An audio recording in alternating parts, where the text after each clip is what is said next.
প্রথম প্রশ্ন আমি দেখতে পাচ্ছি, বর্তমান সমাজ বাস্তবতা নারীদের জন্য সাধারণত কতটুকু পড়াশোনা করা উচিত, তাদেরকে কি ধরনের শিক্ষা গ্রহণ করতে শরীয়ত উৎসাহিত করে এবং তাদের শিক্ষালয় পরিবেশ সম্পর্কে আলোচনা করবে বলে আশা করি। দেখুন, পরিষ্কারভাবে আমি একটা কথা বলতে চাই, তা হলো মৌলিকভাবে কোরআন এবং সুন্নাহ তথা ইসলাম আল্লাহ সুবহানাহু ওয়া তাআলা সৃষ্টি করেছেন যেভাবে, তা হলো মেয়েরা বাসা বাড়িতে এবং তারা ভেতরকার সাইড, ইন্টারনাল সাইডটা তারা দেখবেন এবং বাহিরের যত ঝক্কি ঝামেলা আছে সেগুলো পুরুষরা পোহাবেন। অতএব মেয়েদেরকে বাহিরের ঝক্কি ঝামেলা পোহাতে শরীয়ত বাধ্য করেনি এবং তাদের উপর শরীয়ত চাপায়নি। আমরা আজ গোটা বিশ্বব্যাপী নানা কারণে, নানা প্রপাগান্ডার কারণে আমরা মেয়েদেরকে বাইরের ঝক্কি ঝামেলাও তাদের উপর চাপিয়ে দিচ্ছি এবং সেগুলো তাদেরকে পোহাতে বাধ্য করছি। শরীয়ত সেটি চায় না, এটি হলো মৌলিক কথা। আর এর বাইরে একজন নারীর শিক্ষা অর্জনের কোনো সীমা পরিসীমা নেই। তিনি শরিয়ার সীমানা এবং মোটির মধ্যে থেকে যদি অনেক অগাধ নলেজ অর্জন করেন, শরীয়ত সেক্ষেত্রে কোনো বাধা দেয় না। এবং আমাদের আয়েশা রাদিয়াল্লাহু তাআলা আনহা কোরআন হাদিসের ব্যাপক জ্ঞান অর্জন তিনি করেছেন এবং তার জ্ঞানের গভীরতা ছিল অনেক বেশি, যেটা অনেক পুরুষ সাহাবীরও কিন্তু ছিল না। আল্লাহ সুবহানাহু ওয়া তাআলা এরকম অনেক নারীদের মধ্যে অনেক মনীষী রেখেছেন যারা মুহাদ্দিসা ছিলেন, যারা হাদিস শাস্ত্রে অনেক বড় পাণ্ডিত্য ছিল, যেটা অনেক পুরুষদেরও ছিল না। অতএব জ্ঞান অর্জন যে কোনো সাবজেক্টে, যে কোনো বিষয়ে একজন পুরুষ যেমন করতে পারেন, একজন নারীও করতে পারেন, এমনকি উচ্চশিক্ষা শিক্ষিতও হতে পারেন। কিন্তু প্রথম যে কথাটা আমরা বলেছি মৌলিক, সেটি মাথায় রাখতে হবে যে মেয়েদের কিন্তু ইসলাম তাদের কর্মস্থলকে ভেতরে রেখেছে, বাইরে নয়। হ্যাঁ, কোনো মেয়ে যদি তার জীবন ধারণ করবার জন্য বাহিরে যাওয়ার প্রয়োজন হয়, শরিয়ার সীমার মধ্যে থেকে তিনি সেটা করতে পারবেন এবং বাহিরে যেয়ে কাজও করতে পারবেন। এবং নবী করিম সাল্লাল্লাহু আলাইহি ওয়াসাল্লামের যুগে, সাহাবীদের যুগে মেয়েরা কোনো কোনো ক্ষেত্রে তারা বাইরে কোনো কাজ, অর্থাৎ বাজারে, ওমর রাদিয়াল্লাহু তাআলার সময় বাজারে আপনার কেনাবেচা করেছেন, এমনটিও প্রমাণিত হয়। তার মানে যার কোনো উপায় নেই, তিনি তার পেট পালার জন্য, তার উপার্জনের জন্য তিনি তো বাইরে যাবেনই। তাহলে খোলাসা কথা হলো, মেয়েরা তাদেরকে দিয়ে বাহিরে পুরুষদের মতো র্যান্ডমলি কাজ করানো হবে বা এই জগতে তাদেরকে টেনে আনা হবে, এটি ইসলাম বলে না। তাদেরকে প্রাকৃতিকভাবে আল্লাহ সুবহানাহু ওয়া তাআলা সন্তান গর্ভে ধারণ করা, সন্তান দুগ্ধ দান করা, এই বিষয়গুলো তাদের মধ্যে দিয়ে দিয়েছেন। এগুলো পুরুষরা চাইলেও করা সম্ভব নয়। তো এই বিষয়গুলো অনেক স্ট্রাগলের কাজ, এগুলো সব কিন্তু ভেতরের জন্য উপযোগী কাজ, সেগুলো তাদের করতেই হয়। এর পাশাপাশি আবার তাদেরকে বাইরে যদি কাজ করতে হয় পুরুষদের সমান্তরালভাবে, তাহলে তাদের অধিকার আদায় দেওয়া না, বরং তাদের প্রতি জুলুম। এই মূলনীতি মাথায় রেখে মেয়েরা যদি উচ্চশিক্ষা শিক্ষিত হন, সেটা যেই দিক থেকে হোক না কেন, ইসলামের শরিয়া সেটাকে নিষেধ করে না, যদি শরিয়ার গণ্ডি এবং সীমানা অতিক্রম করে না হয়, অর্থাৎ পর্দার পরিপূর্ণ পরিবেশ রক্ষা করে হয়। আর যদি পর্দা এবং অন্যান্য বিষয়গুলোতে কোনো রকম আঁচড় পড়তে পারে মনে হয়, তাহলে সেক্ষেত্রে তারা তাদের দিন রক্ষার বিষয়টিকে অগ্রাধিকার দিবেন। সহশিক্ষার যে বাস্তবতা আমাদের সমাজে আজকাল আছে, এই প্রেক্ষাপটে মেয়েদের জন্য স্বতন্ত্র বিশ্ববিদ্যালয় করা উচিত। কারণ আমাদের মেয়েদের বিশেষ করে গাইনিতে আজকাল পুরুষরা কাজ করছেন, পর্যাপ্ত পরিমাণ গাইনি ডাক্তার নেই মেয়েদের মধ্যে। আমাদের প্রচুর পরিমাণ মেয়েদের ডাক্তার যেমন হওয়া উচিত। দাঁতের ডাক্তার যদি একজন মেয়ে হতে পারেন, তাহলে সেক্ষেত্রে মহিলা যে রোগীরা আছেন তাদেরকে তিনি সার্ভিস দিতে পারবেন। না হলে একজন পুরুষের কাছে তার দাঁতের ট্রিটমেন্ট করাটা, এটা তার জন্য নানান দিক থেকে বিব্রতকর এবং একজন পর্দানসীন আত্মসম্মান বোধ সম্পন্ন নারী এটিকে ভালোভাবে নিতে পারেন না। অতএব এরকম একটি দুটি নয়, বরং বহু পেশা আছে যে পেশাগুলোতে নারীকে অগ্রসর হয়ে আসতে হবে, সেটা নারীর কল্যাণে। বিধায় এই সমস্ত পেশায় পড়ার জন্য উপযোগী পরিবেশ নারীদেরকে দিতে হবে এবং নিশ্চিত করতে হবে। এবং সেজন্য নারীদের জন্য স্বতন্ত্র বিশ্ববিদ্যালয় থাকা উচিত, নারীদের জন্য স্বতন্ত্র কলেজ যেরকম আছে, ইডেন মহিলা কলেজ, তাদের জন্য স্কুল আছে, বিকারণসে স্কুল সহ এরকম এই সমস্ত প্রতিষ্ঠানগুলোর পড়াশোনার মান কিন্তু কোনো কালেই খুব খারাপ ছিল না। অতএব সহশিক্ষার বাইরে বরং স্পেশাল যখন প্রতিষ্ঠান হয়, সেটা পড়াশোনার মান আমরা বরং আরো ভালো দেখেছি। বিধায় তাদের জন্য স্বতন্ত্র বিশ্ববিদ্যালয় করাটা খুবই প্রয়োজন। তবে মৌলিক যে বিষয়টি আমরা বলেছি সেটা মাথায় রাখা উচিত, নারীরা দিনী বিষয়গুলো তাদের পুরুষদের মতো জানা আবশ্যক এবং দুনিয়ার যতটুকু না জানা না ততটুকু জানা তাদের জন্য জরুরি। এবং এর বাইরে তারা যদি উচ্চশিক্ষা শিক্ষিত হতে চান, সেটা তাদের জন্য জায়েজ পর্যায়ে আছে এবং সেটিও শর্ত সাপেক্ষে। আল্লাহ তাআলা আমাদেরকে বোঝার তৌফিক দান করুন। এই বিষয়গুলো নিয়ে অযথা অহেতুক বিতর্ক না করে আমরা আমাদের প্রত্যেকে যার যার দৃষ্টিভঙ্গি এবং যে যা বুঝেছি আল্লাহর উপর তাওয়াক্কুল করে সেটার উপর আমরা কাজ করতে থাকি এবং অন্য কোনোটাকে বেঠিক মনে হলে সুন্দরভাবে মার্জিত ভাবে আমরা সেটা সংশোধন করার চেষ্টা করি। এরপর প্রশ্ন হলো, একটি টিভি চ্যানেলে প্রথমবারের মতো আর্টিফিশিয়াল ইন্টেলিজেন্সি সংবাদ পাঠিকা সংবাদ পাঠ করেছে। প্রশ্ন হলো, এই ধরনের আকর্ষণীয় আর্টিফিশিয়াল ইন্টেলিজেন্ট সংবাদ পাঠিকার সামনে দৃষ্টি সংযত রাখতে হবে কিনা। উত্তর হলো যে অবশ্যই আপনাকে এক্ষেত্রে পর্দা মেনটেন করতে হবে। যদিও আর্টিফিশিয়াল ইন্টেলিজেন্সের মাধ্যমে যে সংবাদ পাঠিকা তৈরি করা হচ্ছে এবং তার মাধ্যমে সংবাদ উপস্থাপন করা হচ্ছে, তিনি আদতে কোনো মানুষ নন এবং এই চেহারার এই অবয়বের কোনো মানুষও আসলে পৃথিবীতে নেই। এটা টোটালি আপনার তৈরি করা এবং এটা বলা যেতে পারে আর্টিফিশিয়াল। তো এই আর্টিফিশিয়াল এবং এই তৈরি করা মানুষ, যেটা যেরকম কোনো মানুষ পৃথিবীতে নেই, কোনো মানুষের শুরু মানে আকৃতি এটা নয়, তারপরও দেখতে মানুষের মতো এবং তিনি নারী এবং সুন্দরী হিসাবে উপস্থাপিত হয়েছেন বিধায় একজন পুরুষ তার দিকে দৃষ্টিপাত করার ক্ষেত্রে তিনি যেমন বাজে চিন্তা তার মাথায় আসতে পারে, আসলে স্বাভাবিক। এরকম শরিয়ার পর্দার যে মৌলিক কারণ, সেই কারণগুলো এখানে বিদ্যমান, যার কারণে এখানেও পর্দা তাকে করতে হবে। এমনকি এমন কোনো কিছু যদি থাকে যেটা ধরুন একটা ছবি তৈরি করা হলো একজন নারীর, কিন্তু সেটা অশ্লীল এবং সেটা সুন্দরী নারীকে একটা মানে হাতে আঁকা ছবিতে এমনভাবে উপস্থাপন করা হলো যেটা একজন পুরুষের চরিত্র নষ্টের কারণ হতে পারে, তাহলে সেক্ষেত্রে অবশ্যই একজন পুরুষ তার দৃষ্টিকে সেখান থেকে সংযত রাখতে হবে। এটাই শরীরের নির্দেশনা। আমরা আজকাল যতই এই নির্দেশনাকে নিয়ে যত রকম কথা বলি, কিংবা কেউ হয়তো হাসাহাসি করতে পারি কোনো আল্লাহর প্রতি অবিশ্বাসী কেউ, কিন্তু বাস্তবতা হলো যে পৃথিবীতে আল্লাহ সুবহানাহু ওয়া তাআলার এই নিজাম এবং এই পদ্ধতির বাইরে গিয়ে আমরা কখনো শান্তি এবং শৃঙ্খলা আনয়ন করতে পারবো না, এবং এটাই বাস্তবতা যে এটি আমাদের জন্য কল্যাণকর। বিধায় এই আর্টিফিশিয়াল যে সংবাদ পাঠিকা, তার থেকেও আমাদের পর্দার তার সাথেও আমাদের পর্দার বিধানটি সমান্তরালভাবে প্রযোজ্য। আজকাল আর্টিফিশিয়াল ইন্টেলিজেন্সের মাধ্যমে আমরা এতদিন দেখেছি যে ছবি তৈরি করা হচ্ছে, এমন ছবি যে ছবিতে যে ছবির মানুষ আসলে পৃথিবীতে নেই, এবং থাম্বনেল বিভিন্ন রকমের ডিজাইন আর্টিফিশিয়াল ইন্টেলিজেন্সের মাধ্যমে করা হচ্ছে। তো আজকাল আমরা দেখতে পেলাম বিশেষ করে বাংলাদেশ বেসরকারি একটা টেলিভিশন চ্যানেল সম্প্রতি আর্টিফিশিয়াল ইন্টেলিজেন্স এর মাধ্যমে সংবাদ পাঠিকার মাধ্যমে সংবাদ উপস্থাপন করেছে। তো এক্ষেত্রে শরিয়ার বিধান একজন সাধারণ নারী সংবাদ পাঠিকার ক্ষেত্রে যা, এক্ষেত্রেও একই বিধান প্রযোজ্য। সম্প্রতি ময়মনসিংহের একটি কলেজের প্রথম বর্ষের 2 ছাত্রছাত্রী বিয়ে করায় কলেজ কর্তৃপক্ষ শৃঙ্খলার দোহাই দিয়ে বরখাস্ত করে। ব্যাপারটিকে আপনি কিভাবে দেখেন? এতে কি বিবাহিত ছেলে মেয়েদের শিক্ষার অধিকার ক্ষুণ্ণ হয় না? অবশ্যই শিক্ষার অধিকার থেকে তাদেরকে বঞ্চিত করা হচ্ছে বলে আমরা মনে করি। এবং কলেজে প্রেম করা নিষিদ্ধ, বা বিবাহ বহির্ভূত সম্পর্ক নিষিদ্ধ, বা শারীরিক সম্পর্ক করা নিষিদ্ধ, কিংবা কোনো প্রকার আপনার অবৈধ অ্যাফেয়ার্স করা নিষিদ্ধ, সেরকম কোনো কথা না বলে বরং বিবাহ করলে আপনার ছাত্রছাত্রীরা তাদেরকে বহিষ্কার করা হবে, এই ব্যাপারটা সম্পূর্ণরূপে আমার মনে হচ্ছে যে বেআইনি এবং শরিয়া বহির্ভূত। একটা সভ্য সমাজ এটা কোনোভাবে গ্রহণযোগ্য হতে পারে না। একজন প্রাপ্তবয়স্ক ছেলে মেয়ে তারা যদি পরস্পরের সাথে যথাযথ নিয়মে বিবাহ বন্ধনে আবদ্ধ হয়, তাহলে সেক্ষেত্রে শিক্ষা প্রতিষ্ঠান কর্তৃপক্ষ সেখানে বাধা দেয়া এটা মৌলিক অধিকারকে ক্ষুণ্ণ করে। কারণ তার মানে হলো যে যারা বিবাহ করবে তারা পড়াশোনার বা শিক্ষা গ্রহণের অধিকার থেকে বঞ্চিত হবে। তো এই অধিকার থেকে বঞ্চিত করার অধিকার কি আদৌ শিক্ষা প্রতিষ্ঠানে আছে? অত্যন্ত ন্যাক্কারজনক ঘটনা, এবং এটার প্রতিবাদ আমরা জানাচ্ছি, এবং কর্তৃপক্ষের উচিত তাদের এই নিয়মটা খুব দ্রুততার সাথে তুলে নেওয়া। আমাদের ইউটিউব চ্যানেলে প্রশ্ন করেছেন আসাদ আইডি থেকে, আপনি মক্কা এসেছেন এবং দেখেছেন মক্কায় হাজার হাজার মানুষ রাস্তায় দাঁড়িয়ে জামাতের সাথে নামাজ পড়ে, সে নামাজ হবে কিনা? এই নামাজের সঙ্গে মূল জামাতের সংযোগ আছে কিনা যায় না। মক্কা এই বিষয়টি হয়, অহরহ হয়, যে হারামের এরিয়া ভেদ করে রাস্তায় দূর দূরান্ত পর্যন্ত, এমনকি 1/2 কিলোমিটার 1 কিলোমিটার পর্যন্ত দূরে পর্যন্ত মানুষ নামাজে দাঁড়ায়। যিনি যে হোটেলে বসবাস করছেন মসজিদে হয়তো হারামের এরিয়া থেকে সেই হোটেল অনেক দূরে, তো হোটেল থেকে সামনে বেরিয়ে রাস্তা দাঁড়িয়ে যাচ্ছেন তিনি, এমনকি হোটেলের লবিতে তিনি রিসেপশনের সামনে তিনি দাঁড়িয়ে যাচ্ছেন।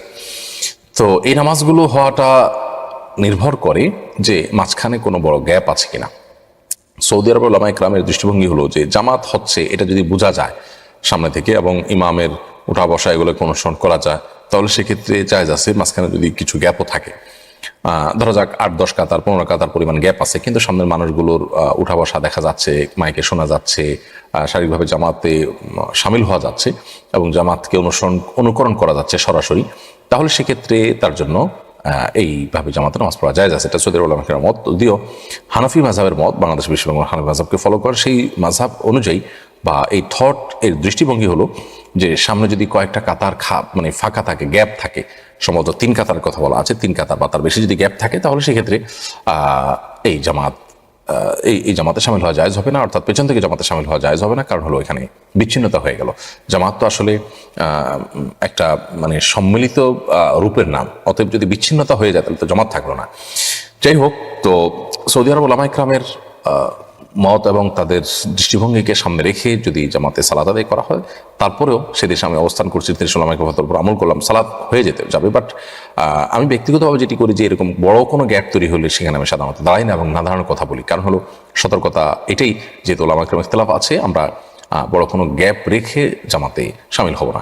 হজের সময়, রমাদানে বড় বড় গ্যাদারিংগুলোর সময় অনেক সময় দেখা যায় যে দূর দূরান্ত পর্যন্ত কাতার চলে যায় এবং সেরকম বড় কোনো গ্যাপ থাকে না, পুরো জায়গা জুড়ে কম বেশি মানুষ দাঁড়ায়। তাহলে সেক্ষেত্রে সে জামাতে শামিল হতে কোনো অসুবিধা নেই। কোন কোন সালাতে বড় কোনো গ্যাপ থাকতে পারে সে আইডিয়া আমার থাকা উচিত। যদি মনে হয় যে না, খুব বড় গ্যাপ থাকার কথা না, প্রত্যেকটা জায়গায় কিছু না কিছু মানুষ দাঁড়িয়েছে, প্রতিটা জায়গায় কাতার হয়েছে, তাহলে আলহামদুলিল্লাহ জামাতে শামিল হওয়া যেতে পারে। এবং এক্ষেত্রে বড় গ্যাপ আছে তা সত্ত্বেও আমি দূরে দাঁড়ায় গেলাম, এমনটি করা আমি মনে করি উচিত নয়, এবং ওলামাদের মতো পার্থক্যের কারণে এটা নিজের ইবাদতকে, আমলকে রিস্কের মধ্যে ফেলে দেওয়া। এরপরে প্রশ্ন করেছেন এক ভাই, যে কোনো ঘটনার ভিডিও ধারণ করার প্রবণতা দিন দিন বাড়ছে। এক সময় রাস্তায় ডাকাতি, গণপিটুনি, মারামারি ইত্যাদি হলে পথচারীরা এগিয়ে যেতেন, এখন যে কেউ সাহায্যের জন্য এগিয়ে যান না, বরং ভিডিও করেন। বিষয়টি কিভাবে দেখছেন? দেখুন, আধুনিকতার ছোঁয়া আমাদের মধ্য থেকে অনেক কিছুকে নিয়ে যাচ্ছে। এর মধ্যে থেকে এটি একটি, যে কোনো মানুষ বিপদে পড়লে আমরা অগ্রসর হওয়া, এটা আমাদের নৈতিক কর্তব্য।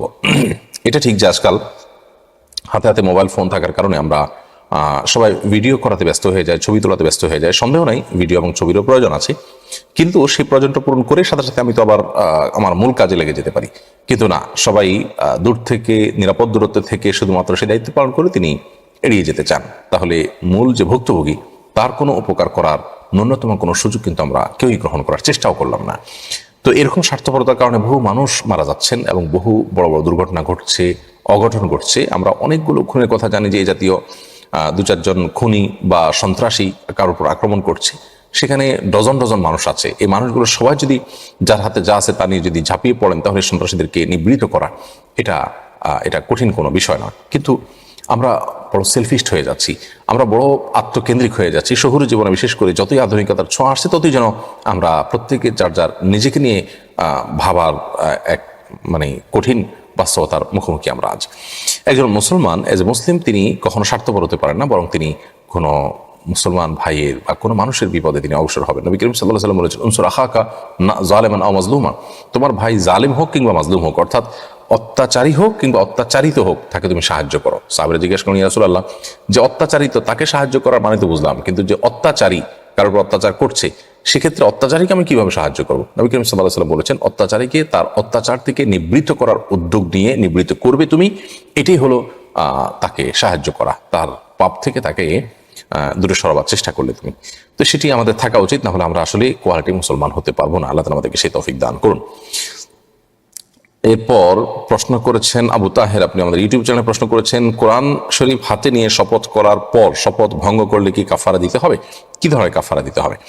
কোরআনে কারীম হাতে নিয়ে যদি আমরা শপথ করি, তাহলে সেক্ষেত্রে সেটি শপথের সঠিক এবং শুদ্ধ পদ্ধতি নয়। শপথ করতে হবে আল্লাহ সুবহানাহু ওয়া তাআলার নামে। নবী করিম সাল্লাল্লাহু আলাইহি ওয়াসাল্লাম বলেছেন, মান আরাদা আন ইয়াহলিফা ফালিয়াহলিফ বিল্লাহি আও লিয়াসমুত, যদি কেউ শপথ করতে চায় সে আল্লাহর নামে শপথ করবে, অথবা নীরব থাকবে, চুপ থাকবে, অর্থাৎ অন্য কোনো উপায় শপথ করবে না। এজন্য শপথের একমাত্র স্বীকৃত এবং শরিয়া সিদ্ধ পদ্ধতি হলো আল্লাহ সুবহানাহু ওয়া তাআলার নামে শপথ করা। আল্লাহর কসম, রহমানের কসম, আমার জীবন যার হাতে তার শপথ, কাবার মালিকের শপথ, আসমানের মালিকের শপথ, এইভাবে শপথ করা যেতে পারে, যেটা আল্লাহর নামে শপথ হবে। এর বাইরে অন্য কোনো উপায় শপথ, বিভিন্ন জিনিস ছুঁয়ে শপথ, এগুলো শরিয়া সিদ্ধ কোনো পদ্ধতি নয়। এবং কোরআনে কারীম কিভাবে ছুঁয়ে শপথ করা, এটা না পূর্বসূরি কোনো সালাফ বা কোরআন হাদিসের আপনার আলোকে এটি কোনোভাবে প্রমাণিত, এরকম কিছু নয়। তারপরও যদি কেউ কোরআন ছুঁয়ে শপথ করেন, তাহলে সেই শপথ তাকে পূরণ করতে হবে, না হলে কাফারা দিতে হবে। এটি অধিকতর বিশুদ্ধতর মত। যদিও এক্ষেত্রে সৌদি আরবের শেখ মোহাম্মদ সাল্লাহ মুনাজিদ হাফিজাহুল্লাহ ভিন্ন মত বলেছেন, শেখ ইবনে উসাইমিন রাহমাতুল্লাহ ভিন্ন মত বলেছে যে কোরআন ছুঁয়ে শপথ করলে শপথ সিদ্ধ হয় না এবং এটার জন্য কোনো কাফারা দিতে হবে না। কিন্তু অনেক উলামা ইকরাম এই মতের সাথে দ্বিমত করেছেন এবং সেই মতটি অধিকতর শক্তিশালী আমার কাছে মনে হয়েছে। কারণ হলো যে শপথ এটা অনেকটা আরফের উপর নির্ভর করে। দুরে মুখতার তথা ফতোয়া সমিতি এ বিষয়ে বিস্তারিত বলা আছে যে শপথ যদি কোনো পরিবেশে কোনো সমাজে কোনো কিছুকে শপথ হিসাবে মানুষ নেয় এবং সেটাকে ব্যাখ্যা করে শপথের ক্রাইটেরিয়াতে ফেলা যায়, তাহলে এটাকে শপথ হিসাবে গণ্য করতে হবে।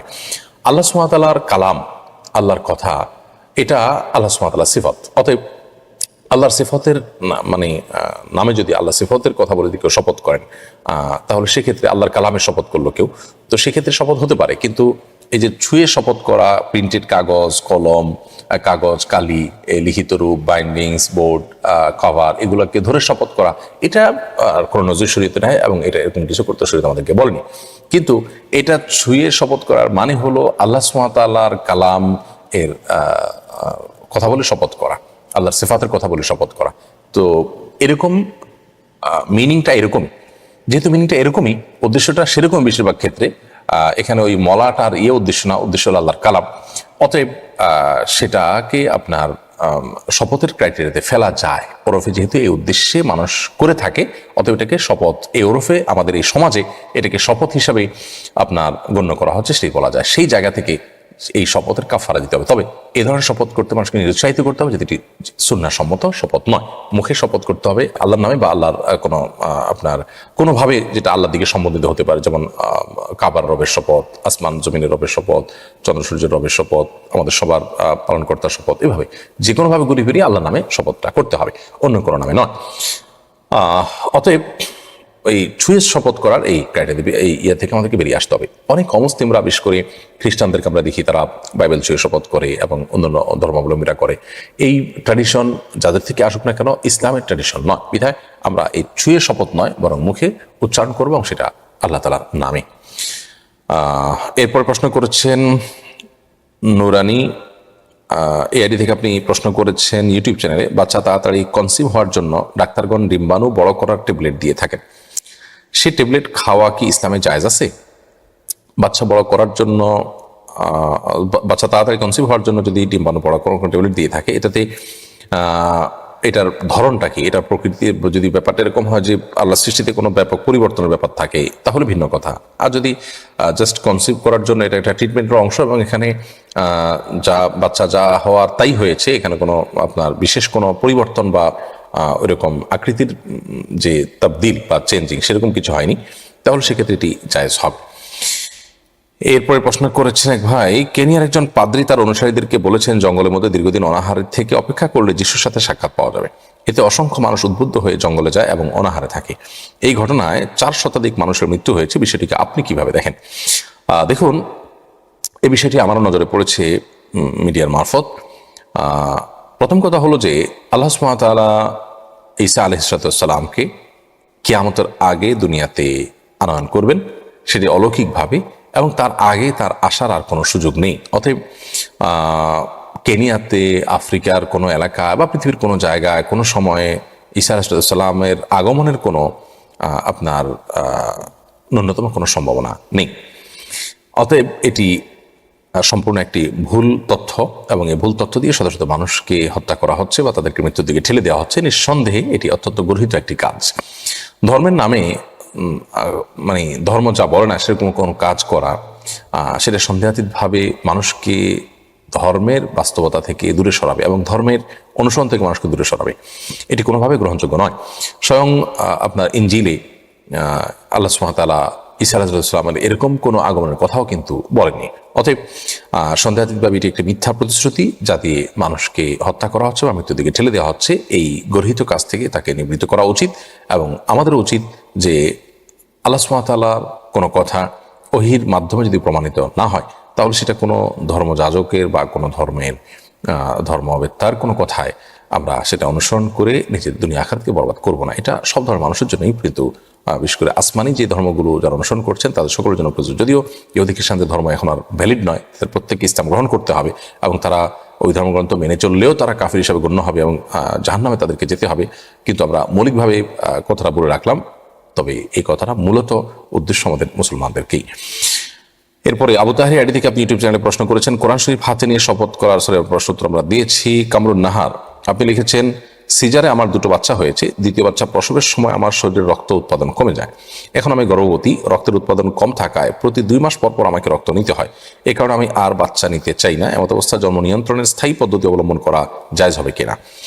দেখুন, আপনার দ্বিতীয় বাচ্চা জন্মের সময় যেহেতু শরীরে রক্ত উৎপাদন কমে গেছে, এবং আপনি রক্ত উৎপাদন কম থাকায় আপনাকে 2 মাস পর রক্ত নিতে হয়, তার মানে এরকম বাচ্চা আপনি পরবর্তীতে নিলে যদি এই ধরনের পরিস্থিতির মুখোমুখি হয় যা আপনাদের জন্য কষ্টকর, তাহলে সেক্ষেত্রে আপনি জন্ম নিয়ন্ত্রণ করতে পারেন। তবে জন্ম নিয়ন্ত্রণের স্থায়ী পদ্ধতি অবলম্বন করা জায়েজ হবে না কোনো অবস্থাতেই। কারণ হতে পারে আল্লাহ সুবহানাহু ওয়া তাআলা আপনাকে এমন কোনো পরিকল্পনা করলেন যে সব সন্তানই আপনার মারা গেল, আবার সন্তান নেওয়ার প্রয়োজন হলো, তখন আপনি কি করবেন? অন্তত অপশনটা তো খোলা থাকলো। এই জন্য জন্ম নিয়ন্ত্রণের জন্য আজকাল 2 বছর, 3 বছর, 4 বছরের জন্য এরকম লং টার্মের বিভিন্ন ওয়ে আছে, যে ওয়েগুলোর মাধ্যমে আমরা জন্ম নিয়ন্ত্রণের কোনো পদ্ধতি অবলম্বন করতে পারি, সেগুলো আপনি করবেন। এরপর মামুন খানি আইডি থেকে আপনি লিখেছেন আমাদের ইউটিউব চ্যানেলে, ডাক্তারের রিপোর্ট অনুযায়ী আমার সন্তান হওয়ার সম্ভাবনা কম। এমত অবস্থায় আমি কি পালক সন্তানের সিদ্ধান্ত নিতে পারি? যদি শরীয়তের অনুমতি থাকে তবে এক্ষেত্রে আমার কি বিষয় লক্ষ্য রাখতে হবে? দেখুন, প্রথম কথা হলো যে পালক সন্তান রাখা এটা জায়েজ আছে, কিন্তু এটা কখন? শরীয়ত বলে যখন কোনো সন্তানের বাবা মারা যাবে, এতিম হয়ে যাবে, অসহায় হয়ে যাবে, তখন অনাদারে, অবহেলায় বা আপনার খাদ্যের অভাবে কষ্ট করবে, এরকম শিশুকে এনে পালন করে আপনি আল্লাহ তাআলার কাছে সওয়াব অর্জন করার চেষ্টা করবেন এবং বিনিময় পাওয়ার চেষ্টা করবেন, আপনার আখিরাতকে আপনি উন্নত করার চেষ্টা করবেন। এটি হলো শরিয়ার মৌলিক নির্দেশনা, সেটি আমাদের করা উচিত। এবং এর বাইরে গিয়ে আমরা যদি নিজের সন্তান হয় না তাই আমরা পালক সন্তান রাখছি, এটা জায়েজ আছে, কিন্তু আপনি আল্লাহ তাআলার কাছে বিনিময় পাবেন তখন মূলত যখন আপনি নিজের সন্তান থাকা সত্ত্বেও আরেকটা সন্তানকে আপনি লালন পালন করছেন। এটি আমাদের সমাজে একেবারে বিরল, দেখা যায় না। এটি করা উচিত মূলত। এটাই হলো প্রকৃত অর্থে কাফালাতুল ইয়াতিম বা ইতিমের অভিভাবকত্ব গ্রহণ বা অসহায় শিশুর অভিভাবকত্ব গ্রহণ। এর বাহিরে আপনি নিজের সন্তান হচ্ছে না, সেজন্য আপনি নিঃসঙ্গতা, একাকিত্ব কাটাবার জন্য যদি আরেকজন অসহায় সন্তানকে পারেন, তাহলে সেক্ষেত্রে তো আসলে আল্লাহকে খুশি করবার জন্য যতটা হলো, তার চেয়ে প্রধান কথা হলো যে আপনি বাবা ডাক শুনতে চান, কিংবা আপনি নিঃসঙ্গতা কাটাতে চান, সন্তান লালন পালন করার স্বাদ নিতে চান, সেই জায়গাতেই করছেন। তারপরও আপনার মৌলিক উদ্দেশ্য যদি হয় অসহায়কে সহযোগিতা করা, তাহলে ইনশাআল্লাহ তার কাছে মাধ্যমে আজর আপনি পেতে পারেন। সম্ভাবনা একেবারে উড়িয়ে দেওয়া যায় না, সেটি নিয়তের উপর নির্ভর করবে। আর দ্বিতীয়ত কথা হলো যে আপনি কিভাবে আনবেন। ছোট দুধের শিশু আনবেন এবং আপনার পরিবারের এমন কারো দুধ পান করাবেন যাতে আপনার সাথে তার দুধের সম্পর্ক হয়ে যায়, এবং এর ফলশ্রুতিতে যদি সে ছেলে হয় তাহলে সেক্ষেত্রে আপনার স্ত্রীর সাথে দুধের সম্পর্ক হয়ে গেলে তখন আপনার স্ত্রীর সাথে তার দেখা দেওয়া জায়েজ হবে। মেয়ে হলে আপনার সাথে দুধের সম্পর্ক হলে, ধরুন আপনার বোনের দুধ পান করেন, তাহলে সেক্ষেত্রে আপনার সাথে দুধের সম্পর্ক হয়ে গেল, তাহলে সেক্ষেত্রে বা আপনার মায়ের দুধ পান করার সুযোগ থাকলে, এক কথা আপনার পরিবার এমন কারো দুধ পান করানোর চেষ্টা করবেন যার সাথে দুধ পান করলে আপনার মাধ্যমে আপনার সাথে তার দুধ সম্পর্ক, যেটা রক্ত সম্পর্কের মতো, এটা সম্পর্ক হয়ে যায়, তখন আপনার সাথে তার পর্দার বিধান থাকবে না, এবং বড় হলে সেক্ষেত্রে আর কোনো অসুবিধা হবে না। এটি একটা বিষয়। আরেকটা বিষয় হলো যে তার মূল বাবা মা, তাদের পরিচয়টাকে কখনো হাইড করা যাবে না, বিশেষ করে তাদের কাছে এটা লুকানো যাবে না, এবং কাগজে কলমে সব জায়গায় মূল বাবা মায়ের নাম হিসাবে তাদের নামই উল্লেখ করতে হবে। এই দুটি শর্তে আপনি এটি করতে পারেন। এরপরে সাথী সুলতানা ইয়াডি থেকে আপনি লিখেছেন, মেয়েরা স্বামীকে ডিভোর্স দিয়ে সেই দিনই বিয়ে করলে কি তা জায়েজ হবে? শুধু রেজিস্ট্রি করে বিয়ে করলে সেটা বিয়ে হিসেবে গণ্য হবে কি? দুটি প্রশ্ন আপনি করেছেন। প্রথম প্রশ্ন হলো যে মেয়েরা যদি স্বামীকে ডিভোর্স দিয়ে সেদিনই বিয়ে করেন, তো প্রথমত ওই দিনই বিয়ে করলে বিয়ে জায়েজ হবে না। দ্বিতীয়ত, মেয়েরা ডিভোর্স দিলে সেই ডিভোর্সটা শরীয়ত সিদ্ধ হতে হলে এটি অর্পিত তালাকের পাওয়ার বলে দিতে হবে। অর্থাৎ যদি বিয়ের সময় বা বিয়ের পরবর্তীতে স্বামী তার স্ত্রীকে তালাক নিজের প্রতি নিজে গ্রহণ করবার অধিকার অর্পণ করে থাকেন, এটাকে অর্পিত তালাক বলা হয়, যেটি কাবিননামায় আছে সম্ভবত 17 বা 18 নম্বর কলামে। তো সেখানে যদি স্বাক্ষর করে থাকেন বিয়ের পর, এবং তার মানে পাওয়ার দিয়েছেন স্ত্রীকে, তাহলে অর্পিত তালাক গ্রহণ করলে সেটি ডিভোর্স, স্ত্রী কর্তৃক ডিভোর্স হিসেবে গণ্য হবে। আর যদি স্ত্রী নিজের স্বামীকে বলে তোমাকে তালাক দিলাম, তাহলে এইভাবে বললে তালাক হবে না। এটা মৌলিক কথা। এর বাইরে দ্বিতীয় কথা হলো যে ডিভোর্স হওয়ার পরদিনই যদি বিয়ে করেন, সেটা ওই নারী যদি পরদিন নিজের উদ্যোগ অন্য কারোর সাথে, সেটা নারী অর্পিত তালাক দিয়ে হোক অথবা স্বামী তাকে তালাক দিয়েছেন, সেভাবেই হোক, ডিভোর্স হয়েছে, এরপরে কোনো নারী যদি নিজেকে নিজে অন্যত্র বিবাহ বন্ধনে আবদ্ধ করতে চান পরদিনই বা ওই দিনই, তাহলে সেটা কোনো অবস্থাতে জায়েজ হবে না। তাকে অবশ্যই ইদ্যত পালন করতে হবে। ইদ্যত পালনের আগে, ইদ্যতের মধ্যে থেকে যদি বিয়ে করেন, সে বিয়ে কোনোভাবে গ্রহণযোগ্য হবে না, এটা বিশুদ্ধ হবে না, সে বিয়ে অশুদ্ধ এবং সঠিক হয়নি। বিধায় ইদ্যত পালন করে, তারপর ইদ্যত হলো যদি কারোর তালাক হয়ে যায়, তাহলে সেক্ষেত্রে 3 মাস তাকে অপেক্ষা করতে হবে, 3 মাস পর তিনি বিয়ে করবেন। কারণ বৈবাহিক সম্পর্কের মাধ্যমে তার গর্ভে কোনো সন্তান আসছে কিনা সেটি নিশ্চিত হওয়ার জন্য এই সময়টা পার করতে হবে। তা না হলে একজনের সন্তান আরেকজনের সন্তান হিসেবে বিবেচিত হওয়ার আশঙ্কা আছে। আরও বিভিন্ন হিকমত এবং রহস্য রয়েছে ইদ্যতের, সেটি লক্ষ্য রাখতে হবে। আর দ্বিতীয় প্রশ্ন উত্তর হলো যে রেজিস্ট্রি করে যদি শুধু কেউ বিয়ে করে, তাহলে সেক্ষেত্রে সেটি বিয়ে হিসেবে গণ্য হবে না যদি সেখানে কোনো প্রকার প্রস্তাব এবং গ্রহণ জাতীয় কিছু না থাকে। সেখানে যে আলাপ সালাপের মধ্যেও প্রস্তাব এবং সম্মতি থাকে যে ঠিক আছে আমরা তাহলে এই মহরে বিয়ে দিলাম, তারা বললে হ্যাঁ আমরা নিলাম, এই টাইপের কথাও যদি হয় সাক্ষীদের সামনে, তাহলে বিয়ে হয়ে যাবে। কিন্তু কোনো আলাপ সালাপ নেই, শুধুমাত্র কাবিননামার যে ফর্ম আছে সেই ফর্মটা ফিল আপ করা হলো, পূরণ করা হলো, তথ্যগুলো লেখা হলো, স্বাক্ষর করা হলো, বাস। শুধু এটুকুর মাধ্যমে বিয়ে হবে না, কারণ সেখানে না প্রস্তাব আছে, না প্রস্তাবের সম্মতি বা গ্রহণ করার বিষয়টি আছে। এই বিষয়টি আমাদেরকে মাথায় রাখতে হবে। এরপরে নন্দিনী তাবাসসুম আইডি থেকে আপনি লিখেছেন, আমার বাবার অনেক টাকা ঋণ আছে, কিন্তু তার সেই ঋণ পরিশোধ করার কোনো ইচ্ছা নাই। বাবার ঋণ পরিশোধ করা কি ফরজ, সুন্নত নাকি ওয়াজিব? আপনার বাবার ঋণ আছে অথচ ঋণ পরিশোধ করার মতো কোনো সদিচ্ছা তার মধ্যে আপনারা দেখতে পাচ্ছেন না, তার জন্য তার ঋণ পরিশোধ করা ফরজ, তার জন্য তার ঋণ পরিশোধ করা ফরজ। আপনি সন্তান হিসাবে তাকে সতর্ক করবেন, তাকে তার সম্পদ থাকা সত্ত্বেও ঋণ পরিশোধ না করলে তাকে আপনি আল্লাহর ভয়ে তার অন্তরে জাগ্রত হয় সেই চেষ্টা করবেন, অন্যদেরকে দিয়ে বোঝাবেন, এবং নিজ উদ্যোগ নিয়ে যদি তার সম্পদ দিয়ে তার ঋণ পরিশোধ করার ব্যবস্থা করেন সেটাও আপনি করতে পারেন, সেই চেষ্টা আপনি করতে পারেন। এর বাইরে আপনি নিজে তার ঋণ পরিশোধ করে দিতে আপনি বাধ্য নন। তার সম্পদ আছে কিন্তু ঋণ পরিশোধ করছেন না, অবহেলা করছেন, তাহলে আপনি আপনার সম্পদ দিয়ে তার ঋণ পরিশোধ করতে বাধ্য নন। যদি আপনি করে দেন তাহলে বাবার প্রতি সেটি এহসান হবে, এবং এর কারণে আল্লাহর কাছে আপনি অবশ্যই পরিপূর্ণ আজর পাবেন, বিনিময় পাবেন, এবং তিনিও ঋণমুক্ত হবেন যদি আপনি আদায় করে দেন।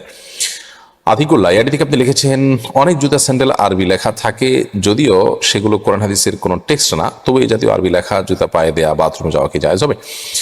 দেখুন, যে কোনো ভাষাকেই সম্মান করা উচিত। এটি সরাসরি কোরআন হাদিসের কোনো বক্তব্য না হলে কোরআন হাদিসের বিভিন্ন টেক্সট থেকে, বিভিন্ন ভাষ্য থেকে ওলামায়ে কেরাম এটি উৎকলন করেছেন।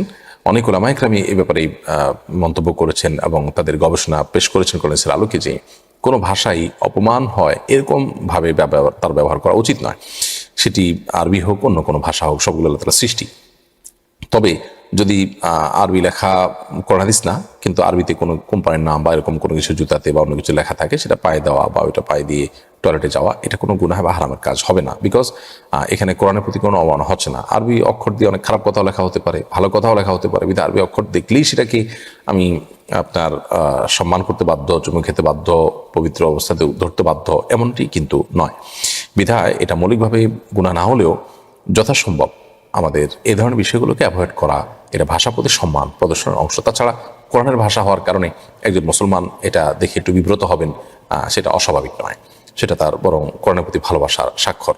তবে এটাকে হারাম আমরা বলতে পারবো না কোরআন হাদিসের আলোকে। প্রিয় দর্শক, দেখতে দেখতে বিরতির সময় হয়ে গেছে। আসুন আমরা ছোট্ট একটা বিরতিতে যাই এবং কয়েক সেকেন্ড পরে আবার ফিরছি এই লাইভে, আমাদের সঙ্গেই থাকুন। অসহায় দরিদ্রদের দারিদ্র দূরীকরণ ও স্বাবলম্বীকরণের লক্ষ্যে আসুন্নাহ ফাউন্ডেশন পরিচালনা করছে স্বাবলম্বীকরণ প্রকল্প।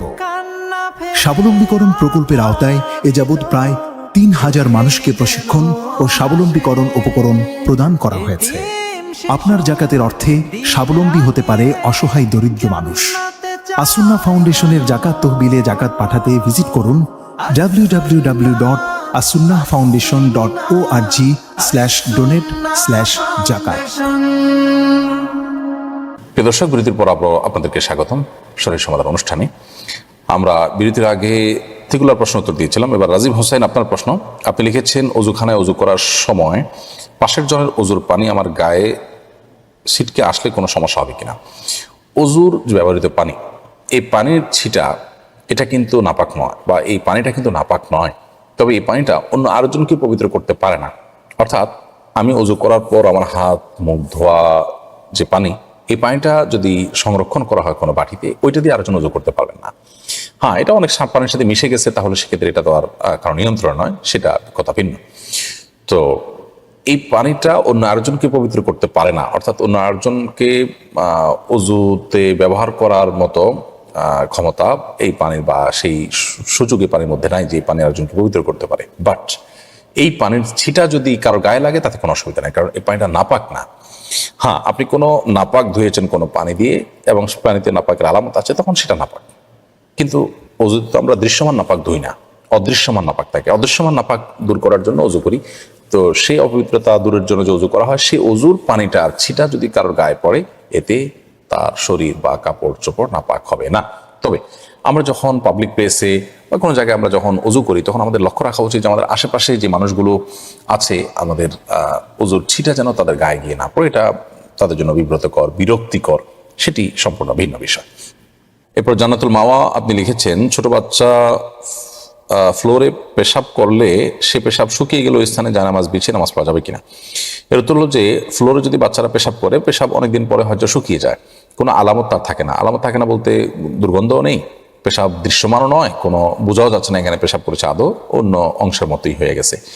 অনেকদিন পরে এরকম হয়ে যেতে পারে। যদি হয়ে যায় তাহলে ওই ফ্লোরে নামাজ পড়তে কোনো অসুবিধা নেই, সরাসরি নামাজ পড়তেও কোনো অসুবিধা নেই যদি কোনো আলামতের কোনো চিহ্ন ছিটাফোঁটা না থাকে। আর যদি আপনার এরকম কোনো জায়গা যেখানে হয়তো বাচ্চা পেশাব করেছে, সন্দেহ হচ্ছে কোথায় পড়েছে, কিন্তু আলামত হয়তো খুঁজে পাওয়া দুষ্কর, আপনি জানাজ বিছিয়ে নামাজ পড়লেন, নামাজ হয়ে যাবে, কোনো অসুবিধা নেই। আর সাধারণ বিধান হলো কোনো ফ্লোরে বাচ্চারা পেশাব করলে বা পেশাব বড় যে কোনো পেশাব পড়লো নাপাক পড়লো তাহলে সেখানে পানি দিয়ে সেটা ধুয়ে ফেলা, এটা হলো কর্তব্য।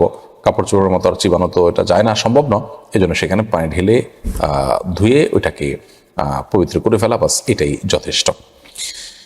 এরপর HM শহীদুল ইসলাম আপনি লিখেছেন, আমি পেশাদার ড্রাইভার, বিভিন্ন কাজে অনেক দূরে যেতে হয়, সেক্ষেত্রে আমার কি কসর করতে হবে? ভাই শহীদুল ইসলাম, আপনি পেশাদার ড্রাইভার হিসাবে বিভিন্ন জায়গায় যে আপনাকে যেতে হয় দূর দূরান্তে, সেটা যদি সফরের দূরত্বে হয় তাহলে অবশ্যই আপনি পথে কসর নামাজ পড়বেন। আর আপনার যে গন্তব্য, সফর করে আপনি যেখানে যাচ্ছেন সেখানে যদি আপনার নিজস্ব থাকার কোনো ঠিকানা থাকে, সেখানে স্থায়ী ঠিকানা হতে পারে, অস্থায়ী ঠিকানা হতে পারে, আপনার কক্ষ রাখা আছে, টাকার বন্দোবস্ত আছে, সেটাও আপনার একটা ঠিকানা, আপনি সেখানেও থাকেন মাঝে মধ্যে গিয়ে, এবং সেটা আপনার বর্তমান ঠিকানা, আমরা আজকাল যেটাকে বলি বসবাস করেন, এরকম কোনো জায়গায় যদি সেটা হয় গন্তব্যটা, তাহলে সেখানে গিয়ে পুরো নামাজ পড়বেন। আর যদি সেরকম না হয়, আপনি গিয়ে সেখানে হোটেল উঠেন, আজকে এক হোটেলে কালকে আরেক হোটেলে এই টাইপের, এবং নিয়ে আপনি সাময়িক সময়ের জন্য ভাড়া নেন, তাহলে সেক্ষেত্রে সেখানেও আপনি কসর নামাজ পড়বেন যদি আপনি সেখানে মুসাফির হিসাবে থাকেন, অর্থাৎ 15 দিনে কম থাকেন। এরপর ফারহাদ জাহান বোন আপনি লিখেছেন, কাবিনের টাকা অনেক পরে পরিশোধ করলে সে সময়ের মূল্যমান অনুযায়ী দিবে নাকি পূর্বে মূল্যমান অনুযায়ী দিতে হবে? দেখুন, মৌলিকভাবে মুদ্রাস্ফীতিকে আমলে নিয়ে আপনি পরবর্তী সময়কার মূল্যমান বিবেচনা করে দিবেন না, বরং যেটা ধার্য হবে সেটি দিবেন।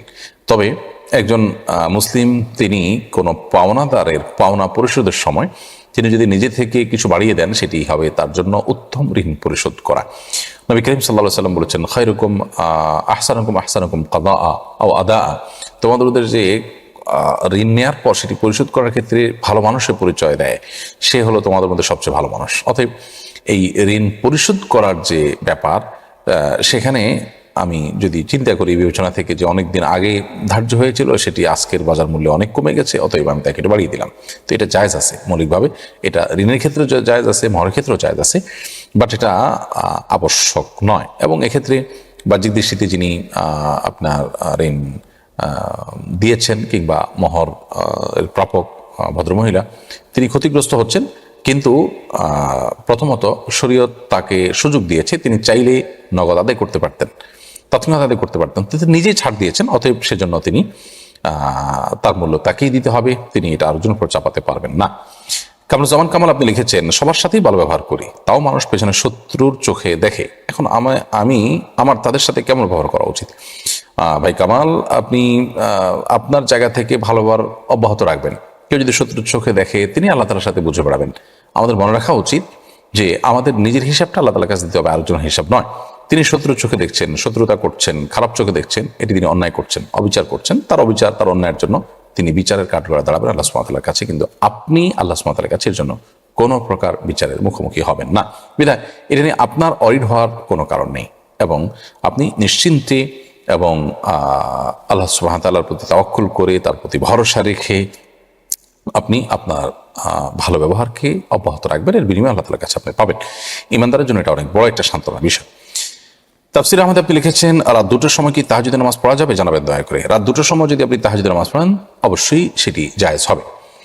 তাহাজ্জুদ বলা হয় মূলত ঘুম থেকে উঠে যে নামাজ পড়া হয় সেটি রাত 2টার সময় হতে পারে, রাত 1টার সময় হতে পারে, তবে রাতের শেষ প্রহর, 3 ভাগের শেষ ভাগ, এই অংশটিতে আল্লাহ সুবহানাহু ওয়া তাআলা দুনিয়ার আসমানে ডেকে বান্দাকে বিশেষভাবে ক্ষমা দেন এবং বান্দার চাওয়াগুলোকে পূরণ করেন ডেকে ডেকে। তো ওই সময়টাতে আল্লাহ সুবহানাহু ওয়া তাআলার বিশেষ অনুগ্রহ অনুকম্পা পাওয়া যায়, সেজন্য সেই সময়ের তাহাজ্জুদ সবচেয়ে উত্তম এবং ওই সময়ের দোয়া সবচেয়ে উত্তম। বাট তার আগে যদি কেউ তাহাজ্জুদ পড়েন, অবশ্যই তাহাজ্জুদের যে মর্যাদা, সেই মর্যাদা তিনি লাভ করবেন। দোয়া কবুলের জন্য অনেক বেশি উপযুক্ত সময় হয়তো সেটি নয়, কিন্তু আপনার সেটি অবশ্যই তাহাজ্জুদের সময় তাহাজ্জুদের পরিপূর্ণ সওয়াব আপনি পাবেন। আর যদি ঘুমানো ছাড়াও আপনি তখন পড়েন, তাও তাহাজ্জুদের এক প্রকারের তাহাজ্জুদ হবে, কিয়ামুল লাইল হবে, রাত জেগে নামাজ পড়া হবে। কিন্তু মূল তাহাজ্জুদটা হলো ঘুম থেকে উঠে মানুষ সাধারণত যেটি পড়ে। কেউ যদি ঘুমাইলই না, তাহলে তিনি তো অবশ্যই পড়তে পারবেন। ঘুম থেকে উঠে মানুষ যে টাইমে নামাজ পড়ে ওই টাইমে নামাজ পড়লেন, সেটাই তাহাজ্জুদ হিসাবে বিবেচিত হবে। এমনকি এশার পর থেকে যে কোনো নামাজ পড়লে সেটাকে অনেক ওলামা একরাম তাহাজ্জুদের মর্যাদা পাওয়া যাবে এবং কিয়ামুল লাইলের মর্যাদা পাওয়া যাবে সেই হিসাবে গণ্য করেছেন। বিধায় রাত 2টার সময় 1টার সময় নামাজ পড়লে তাহাজ্জুদ হিসেবে গণ্য হবে ইনশাআল্লাহ তাআলা। নাহিদ আহমেদ আপনি লিখেছেন, কেউ যদি ইচ্ছা করে নামাজের মধ্যে কোনো সুন্নত ছেড়ে দেয় তাহলে কি তার গুনাহ হবে বা নামাজের কোনো ক্ষতি হবে? কেউ যদি ইচ্ছা করে নামাজের মধ্যে কোনো সুন্নত ছেড়ে দেয় তাহলে সেক্ষেত্রে তার বড় কোনো গুনাহ হবে না। গুনাহ মানে তো ক্ষতি, বড় কোনো ক্ষতি হবে না এবং নামাজ বিশুদ্ধ হয়ে যাবে। কারণ সুন্নাত এটা পালন না করলে নামাজের কোনো বড় কোনো ক্ষতি যেটার কারণে নামাজ অশুদ্ধ হয় এরকম হয় না। তবে হ্যাঁ, সুন্নাত ছেড়ে দেওয়া এটা এক ধরনের ক্ষতি তো বটেই। কারণ সুন্নাত ছেড়ে দেওয়া মানে হলো কোয়ালিটি একটু হলেও কমে যাওয়া। তো একটু হলেও কমে গেলে আমি তো কিছুটা হলেও লুজার হলাম, কিছুটা হলেও ক্ষতিগ্রস্ত হলাম, সেই দিক থেকে কোনো গুনাহ হলো, সেদিকটাই ক্ষতি হলো। বাট বাই ল আইনগতভাবে নামাজ বিশুদ্ধ হয়ে যাবে। MH সোহাগ আপনি লিখেছেন, ডেকোরেটর ও কনভেনশন সেন্টারের বিজনেস কি হালাল নাকি হারাম? মৌলিকভাবে ডেকোরেটর বা কনভেনশন সেন্টারের বিজনেস তো হারাম হওয়ার কোনো কারণ নেই। তবে আপনার এই বিজনেস করতে গিয়ে যদি বেশিরভাগ ক্ষেত্রে হারাম অনুষ্ঠানগুলোর আপনার সাপোর্ট করতে হয়, তাদেরকে সার্ভিস দিতে হয়, তাহলে সেক্ষেত্রে এটি হারাম হয়ে যাবে। আর যদি আপনি বেছে বেছে সেখানে হালাল প্রোগ্রামগুলো করেন, হারাম কিছু করতে না দেন পারতপক্ষে, তাহলে সেক্ষেত্রে সেটি হালাল হবে। আর যদি কোনো প্রোগ্রাম, যেমন বিয়ের সময় আপনি জানেন যে এটা বিয়ের অনুষ্ঠান হবে সেখানে, তাহলে সেক্ষেত্রে বিয়ের অনুষ্ঠান হালাল হারাম দুই রকমই হতে পারে। সেই হিসাবে আপনি ভাড়া দিলেন, এটার জন্য জায়েজ। কিন্তু আপনি জানেন একটা গানের অনুষ্ঠান হবে, সেখানে নিছকই গানের অনুষ্ঠান, তো সেখানে জন্য আপনি ভাড়া দিলেন না। এভাবে যদি আপনি বেছে দিতে পারেন তাহলে সেক্ষেত্রে এই ব্যবসা আপনার জন্য জায়েজ হবে। আর যদি বেশিরভাগ ক্ষেত্রে এখানে হারামি হয়, গুনাহি হয়, তাহলে সেক্ষেত্রে আপনার জন্য অন্য কোনো ব্যবসা করা উচিত হবে। দ্বিতীয় বিবাহের সামর্থ্য থাকার পরও প্রথম স্ত্রীর অনুমতি না দিলে করণীয় কি? দ্বিতীয় বিয়ের সামর্থ্য থাকলেই যে আপনাকে বিয়ে করতে হবে এমন বাধ্যবাধকতা তো নেই। দ্বিতীয় বিয়ে করার পর স্ত্রীর অনুমতি তো শরীর দৃষ্টিকোণ থেকে প্রথম স্ত্রীর অনুমতি তো জরুরি না। জরুরি হলো আপনার নিজের মধ্যে ইনসাফ এবং ভারসাম্য রক্ষা করার সক্ষমতা আছে কিনা সেই বিষয়টি নিশ্চিত করা। এটি যদি না থাকে তাহলে সেক্ষেত্রে আপনার যদি বিয়ে করা জায়েজ নাই, আর যদি থাকে তাহলে সেক্ষেত্রে আপনার জন্য জায়েজ। যদিও প্রচলিত আইনে প্রথম স্ত্রীর অনুমতি নেওয়া এটা আপনার জন্য আবশ্যক আপনার দ্বিতীয় বিশুদ্ধ হওয়ার জন্য। তো এক্ষেত্রে প্রথম স্ত্রী যদি অনুমতি আপনাকে না দেন, তো সেক্ষেত্রে মানে তিনি গুনাহ করছেন এমনটি বলা যাবে না সাধারণ অর্থে। হ্যাঁ, যদি এমন হয় তার দ্বারা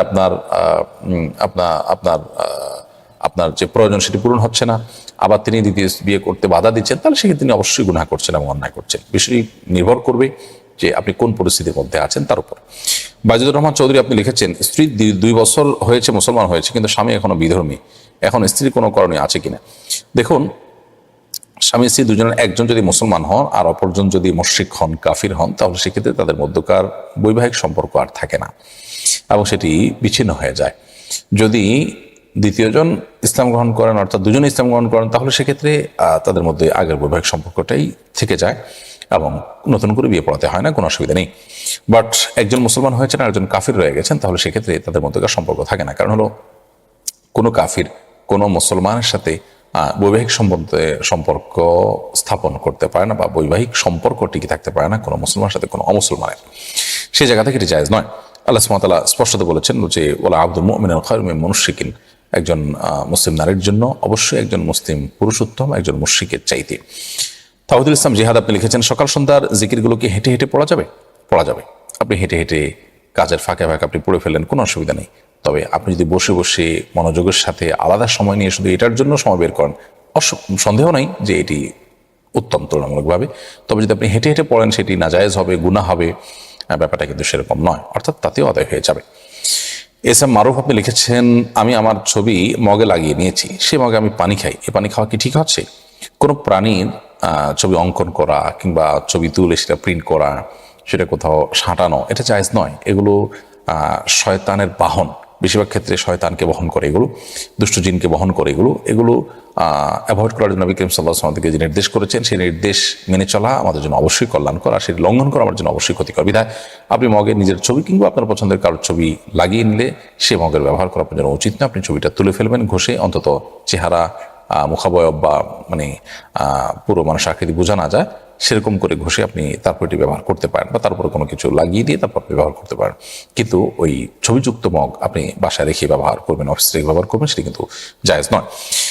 এরপরে জয়ের সাবিতে আপনি লিখেছেন 5-6 আয়াত বিশিষ্ট ছোট সূরাগুলো কি আরো ছোট করে 3 আয়াত পরিমাণ পড়া যাবে? নামাজের মধ্যে মনোযোগ রাখার উপায় কি? দুটি প্রশ্ন আপনি করেছেন। মনোযোগ রাখার উপায় অনেকগুলো। আমরা একটা আর্টিকেল শেখ বিন বাজ রহমতুল্লাহ আলী, সৌদি আরবের সাবেক গ্র্যান্ড মুফতি, এটার অনুবাদ করেছি, সালাতে মনোযোগ বা একাগ্রতা ধরে রাখার 33টি উপায়। অনেকগুলো উপায় তিনি বলেছেন, সেগুলো সবগুলো আমরা আমল করতে পারি এবং অনলাইনে এই আর্টিকেলটা আপনি পেয়ে যাবেন হয়তো। আর মৌলিকভাবে সালাতে যা পড়ছি সেগুলো তো আমরা বুঝে পড়ি, আমাদের চোখের গুনাহ থেকে বেঁচে থাকি, হারাম থেকে বেঁচে থাকি, হারাম পর্যন্ত থেকে, হারাম বক্ষণ থেকে, ইনশাআল্লাহ আমরা সালাতের মধ্যে মনোযোগ ধরে রাখাটা আমার জন্য সহজ হবে। আর সালাতের মধ্যে মনোযোগ ধরে রাখাটা আমার পরীক্ষিত আমল হলো ধীরে ধীরে সালাত আদায় করা। যত ধীরস্থিরতার সাথে, যত আস্তে আস্তে, যত মানে সময় নিয়ে আপনি কাজ সালাতের প্রত্যেকটা কাজ করবেন, তত দেখবেন আপনার মনোযোগ ধরে রাখা আপনার জন্য সহজ হবে। আর আপনার প্রথম প্রশ্ন উত্তর হলো 5 আয়াত বিশিষ্ট ছোট সূরাগুলো যদি 3 আয়াত পড়ে আপনি রুকুতে চলে যেতে চান, তাতে 3 আয়াতে যদি কোনো একটা পূর্ণাঙ্গ কথা হয়ে যায় তাহলে আপনি রুকুতে যেতে পারেন, কোনো অসুবিধা নেই। অনেক সময় দেখা যায় যে 3 আয়াতে পূর্ণাঙ্গ হয় না, 3 আয়াতেই শপথ, শুধু শপথের কথা বলা আছে, শপথ করে কি বলতে চাচ্ছেন না তারা সেই কথাটা আসেনি।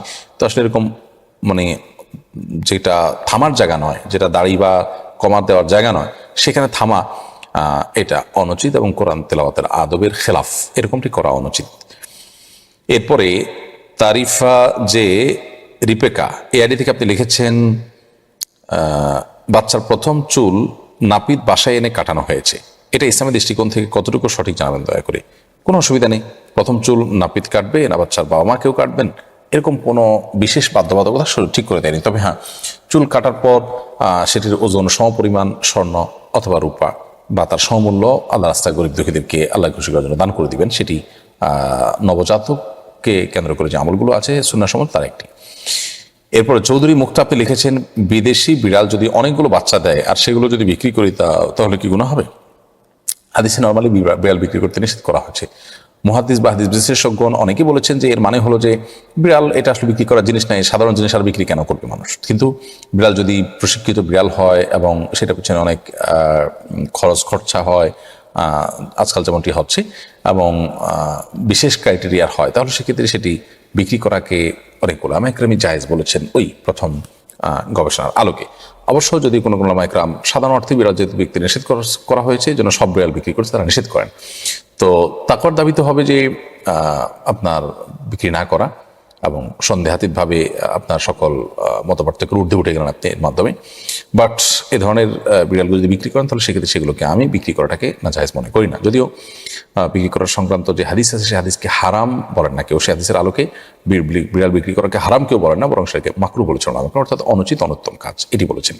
যদি এরকম ভ্যালুয়েবল বিশেষ কিছু হয়, স্পেশাল কিছু হয়, তাহলে সেটা বিক্রি করা না জায়েজ নয় আমার দৃষ্টিকোণ থেকে। এবং যে সমস্ত মুহাদ্দিসিন এটা বলেছেন সেটিকে আমি খুব মানে যৌক্তিক মনে করি এবং সঠিক মনে করি। দৃষ্টিকোণটা আমার না, আসলে হাদিস বিশেষজ্ঞদের, সেটি সঠিক মনে হয়েছে আমার কাছে। জুবাইর আহমদ মুসা আপনি লিখেছেন জান্নাতে কি মা বাবা আত্মীয় স্বজনের সাথে দেখা হবে?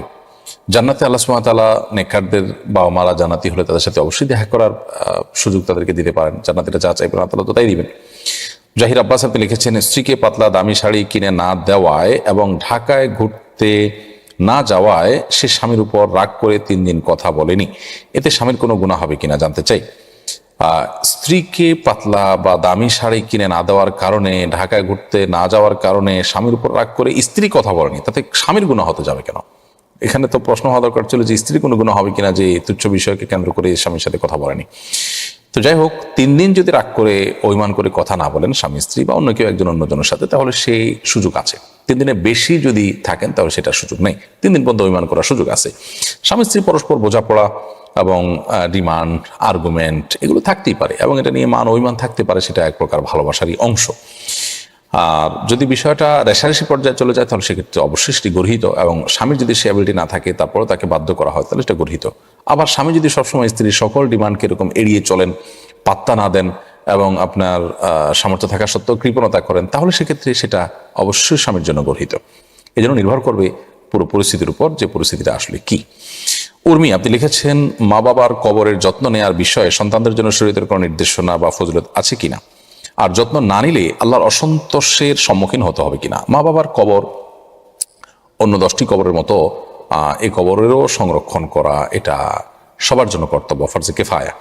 অর্থাৎ পুরো এলাকার কোনো মানুষ যদি কারোর কাফনের ব্যবস্থা না করেন, দাফনের ব্যবস্থা না করেন, কবরস্থ করার ব্যবস্থা না করেন, সবাই গুনাহগার হবেন। এবং অতএব তাদের কবরস্থানে, তাদের কবরে তাদের লাশগুলো যেন ঠিকঠাক মতো থাকে, সেগুলো যেন মানে নষ্ট না হয় বা অসম্মানজনক কোনো পরিস্থিতির মুখোমুখি না হয়, এটা দেখাটা পুরো এলাকার সব মানুষেরই উপর কর্তব্য। কিছু মানুষ যদি আদায় করে, বাকিদের সবার তরফ থেকে আদায় হয়ে যাবে। বাকি সন্দেহ নাই যে সন্তানদের এখানে স্পেশাল দায়িত্ব থাকে বাবা মার কবরের প্রতি কেয়ার করা। অর্থাৎ সে কবর দেখা গেল যে ভালো করে দেওয়া হয় নাই, বৃষ্টিতে কবর ভেঙে গেছে, লাশ বের হয়ে গেছে, তাহলে সেটাকে পুনরায় কবরস্থ করা, উপযুক্ত জায়গায় কবরস্থ করা এবং মানে যে জায়গার মালিক আরেকজন সেখানে কবর না দেওয়া, এগুলো তো সন্তানের অবশ্যই কর্তব্য। যদি সন্তান এগুলো না করে তাহলে অবশ্যই তারা আল্লাহর কাছে দায়ী থাকবে এবং মা বাবার প্রতি তাদের যে দায়বদ্ধতা, মা বাবার প্রতি তাদের যে আপনার আনুগত্যের যে বাধ্যবাধকতা আছে, এটি তার খেলাফ হবে সন্দেহভাবে। এরপরে মনীষা শারমিন আপনি লিখেছেন, কারো হেদায়েতের জন্য কিভাবে দোয়া বা আমল করবো। কারো হেদায়েতের জন্য আল্লাহ সুবহানাহু ওয়া তাআলার কাছে সাধারণভাবে দোয়া করবেন, আল্লাহ আপনি অমুককে হেদায়েত দান করুন, আল্লাহ আপনি অমুককে সঠিক পথ দান করুন, তাকে আপনি কোরআন হাদিসের আলো গ্রহণ করার তৌফিক দান করুন। আপনি যে কোনো ভাষা তাদের জন্য দোয়া করবেন। নবী করিম সাল্লাল্লাহু আলাইহি সাল্লাম অনেকের জন্য এভাবে দোয়া করেছেন, আল্লাহুম্মা হাদি কওমি, তিনি বলেছেন আল্লাহ আমার জাতিকে আপনি হেদায়েত দান করুন। অথবা আপনি বলবেন আল্লাহুম্মা হাদি অমুক, আল্লাহ আপনি অমুককে হেদায়েত দান করেন, আপনার ভাষা আপনি বলবেন। এইভাবেই দোয়া যথেষ্ট ইনশাআল্লাহ। দোয়ার অন্যান্য শর্তগুলো পূরণ করবেন, দুরূদ শরীফ পড়বেন, কায়মান বাক্যে দোয়া করবেন ইনশাআল্লাহ তাআলা। এরপরে নাসিমা জান্নাত এটি থেকে আপনি আমাদের ইউটিউব চ্যানেলে প্রশ্ন করেছেন, কনে সাজানোর পরে বিয়ে পড়ার আগে যদি কোনো তালাক প্রাপ্তা বা 2 বিয়ে হওয়া মহিলা কনেকে ছুঁয়ে ফেলে, তাহলে কি কনের কোনো সমস্যা হবে? কনে সাজানোর পরে বিয়ে পড়ানোর আগে কোনো তালাকপ্রাপ্তা বা 2 বিয়ে হওয়া মহিলা কনেকে ছোঁয়া কেন, যদি স্পর্শ করে, আলিঙ্গনও করে, তাতে কোনো অসুবিধা নেই। এগুলো আমাদের সামাজিক কুসংস্কার যে তালাকপ্রাপ্তা কেউ বা 2 বিয়ে হয়েছে এরকম কোনো মেয়ে যদি কনে সাজার পর বিয়ে পড়ানোর আগে মেয়েকে ছুঁয়ে ফেলে তাহলে তার ক্ষতি হবে, এগুলো সম্পূর্ণ শিরপূর্ণ বিশ্বাস এবং কুসংস্কারাচ্ছন্ন বিশ্বাস। একজন ইমানদার সমস্ত ভিত্তিহীন বিশ্বাস ধারণ করবে না, লালন করবে না। এইচএম মুস্তাফিজুর রহমান লিখেছেন, টুপি পরে বাথরুমে যাওয়া যাবে কিনা। কোনো অসুবিধা নেই, বরং মাথা খালি রেখে বাথরুমে যেতে অনেক ওলামায়ে নিষেধ করেন, অতএব টুপি পরে বাথরুম যেতে কোনো অসুবিধা নেই। রক্ত দেওয়া বৈধ, কিন্তু অন্য অর্গান ট্রান্সপ্লান্ট করা কেন অবৈধ? অন্য অর্গান ট্রান্সপ্লান্ট করা অবৈধ আপনাকে কে বলেছে? বিশেষ করে যে অর্গান একটি হলে চলে, যেমন কিডনি, অতএব এটা যদি একটি দিয়ে আমি বেঁচে থাকতে পারি আরেকটি আরেকজনকে দিলাম তার বেঁচে থাকার প্রয়োজনে, এটা তো হারাম বা নাজায়েজ নয়। এইচএম আসগর আপনি লিখেছেন, 2014 হতে আমি একটি মাদ্রাসায় প্রতি বছর 1000 টাকা করে দেওয়ার ওয়াদা করেছি। এখন আমি চাইলে কি অন্য যে কোনো মাদ্রাসায় এই টাকা দান করতে পারি? এ থেকে আমি গুনাহগার হব? 2014 থেকে আপনি যে একটা মাদ্রাসায় 1000 টাকা করে দেওয়ার অঙ্গীকার করেছেন, যদি কোনো কারণে আপনার কাছে মনে হয়েছে যে এই মাদ্রাসার চাইতে আরো বেটার একটা জায়গা আছে, তো আপনি এটা চেঞ্জ করতে পারেন, দানের জায়গা পরিবর্তন করা যায়। এরকম কোনো কথা নেই যে আপনি এখানে তাদের সাথে কথা বলেছেন বলে আজীবন আপনাকে দিয়ে যেতে হবে। যদি সেটা সঠিকতার উপর নাও থাকে তাও আপনি দিয়ে যেতে বাধ্য, ব্যাপারটা কিন্তু সেরকম নয়। আর এগুলো সাধারণত নিয়ত বলে এগুলোকে, যে আমি এটা দেওয়ার নিয়ত করেছি, এই নিয়ত পরিবর্তন হতে পারে যদি আপনার বাস্তবতা বিবেচনা করে আপনি পরিবর্তন করতে চান। কোরআন পাখি আইডি থেকে আপনি লিখেছেন, আমি বিদেশে থাকি, কাজ করতে করতে রাত 12টা বেজে যায়, 12টার পরে এসে নামাজ পড়লে আমার নামাজ হবে কিনা? নামাজ হয়ে যাবে, কিন্তু নিয়মিত এরকম করাটা আপনার জন্য মাকরুহ হবে, অনুচিত হবে। মাঝে মধ্যে এরকম দেরি হয়ে গেল সেটা ভিন্ন কথা, নিয়মতান্ত্রিকভাবে রাত 10টার মধ্যে বা 1/3 থাকতে থাকতে এর মধ্যে নামাজ পড়াটা আপনার কর্তব্য। কোনো কারণে 12টা হয়ে গেলে নামাজ হয়ে যাবে। এমনি আশরাফুল ইসলাম আপনি লিখেছেন, আমি ওমান থেকে বলছি, দোকানে জব করি, ফরজের নামাজ ব্যতীত বাকি 4, আপনি বোধহয় ফজরের কথা বলছেন, যাই হোক ফজরের নামাজ ব্যতীত বাকি 4 ওয়াক্ত নামাজ দোকানে পড়তে হয়, তাতে কি কোনো সমস্যা হবে? নামাজ তো হয়ে যাবে মৌলিকভাবে, কিন্তু জামাতে নামাজ পড়া উচিত। অন্তত একজন মানুষ সাথে নিয়ে আপনি জামাতে নামাজ পড়ার চেষ্টা করবেন। দিলরুবা এটি থেকে আপনি লিখেছেন, ইবাদতের স্বাদ নাই, কি করতে পারি? ইবাদতে স্বাদের জন্য রক্ত সম্পর্কে মানুষগুলোর হক আদায় করতে হবে, স্বামী স্ত্রী পরস্পর হক আদায় করতে হবে এবং সুসম্পর্ক বজায় রাখতে হবে, এবং সেই সাথে হারাম উপার্জন, হারাম বক্ষণ থেকে বেঁচে থাকতে হবে, চোখের গুনাহ সহ অন্যান্য গুনাহ থেকে বেঁচে থাকতে হবে, এবং আল্লাহ সুবহানাহু ওয়া তাআলার কাছে সারাবার দোয়া করতে হবে। কোনো কোনো ক্ষেত্রে ব্ল্যাক ম্যাজিকের কারণে ইবাদতের স্বাদ তৃপ্তি উঠে যায়, ইবাদত করতে অনীহা সৃষ্টি হয়, সেক্ষেত্রে আপনি রুকিয়া করতে পারেন, কোরআন তেলাওয়াত করবেন, শুনবেন এবং রুকিয়া সম্পর্কিত আয়াতগুলো বিষয়ে শুনবেন। মাসুদ রানা এটি থেকে আপনি লিখেছেন, ইচ্ছাকৃতভাবে খাঁচায় পাখি পোশাকে জায়েজ আছে? যে পাখিগুলো আসলে খাঁচায় পালনযোগ্য, এগুলো বাহিরে নিরাপদ না, বরং এগুলো ওইভাবেই গড়ে উঠেছে, বেড়ে উঠেছে, একটু আলাদা প্রকৃতির, সেগুলো তো খাঁচা পোষাতে কোনো অসুবিধা নেই, কিন্তু যেটা সাধারণত মানে খাঁচায় মানে পালিত হতে অভ্যস্ত নয়, তাকে খাঁচায় আটকে রেখে আপনি পারলে সেটা অবশ্যই অবিচার হবে এবং গুনাহ হবে। রাজীব তালুকদার লিখেছেন, জামে মসজিদের এক জায়গা থেকে অন্য জায়গায় নিলে পুরনো মসজিদে কি নামাজ পড়তে হবে? একটা জায়গা মসজিদ যদি আপনি কোনো কারণে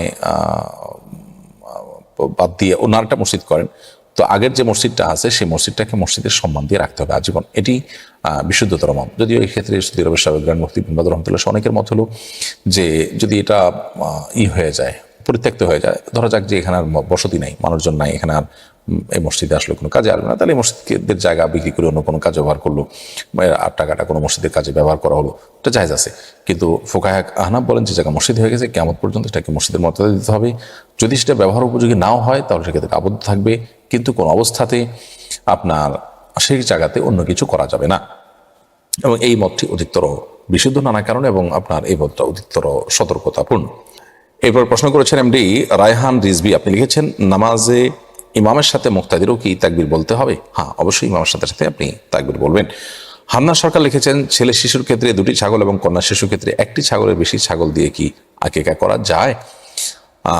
এর বেশি যদি দেন সেটি আপনার নিজের প্রয়োজনে আপনি জবাই করেছেন, সেটি গণ্য হবে, আপনি আকিকা হিসাবে গণ্য হবে না সেগুলো। অর্থাৎ 2টি বেশি 3টি ছাগল দিয়েছেন, এজন্য 3টি ছাগল জবাই করার সওয়াব পাইলেন, ব্যাপারটা সেরকম না। ছেলে হিসাবে, ছেলে হলে তার জন্য 2টি, মেয়ে হলে তার জন্য 1টি ছাগল আপনি জবাই করবেন, এটির মাধ্যমে আপনি সওয়াব পাবেন। এর বাইরে যেটা জবাই করলেন সেটা আপনার নিজের প্রয়োজনে করলেন, যে হয়তো আমার অতিথি বেশি বা আমি খুশি হয়ে করলাম, সেটা এখন তো আপনার ব্যক্তিগত ব্যাপার, এটা আকিকার মধ্যে গণ্য হবে না। এমডি আব্দুল্লাহ, আপনি লিখেছেন, হাদিসে বর্ণিত দোয়া কবুলের সময় কি হাত তুলে দোয়া করতে হবে? হাত না তুলে দোয়া করলে কি দোয়া হিসাবে কবুল হবে?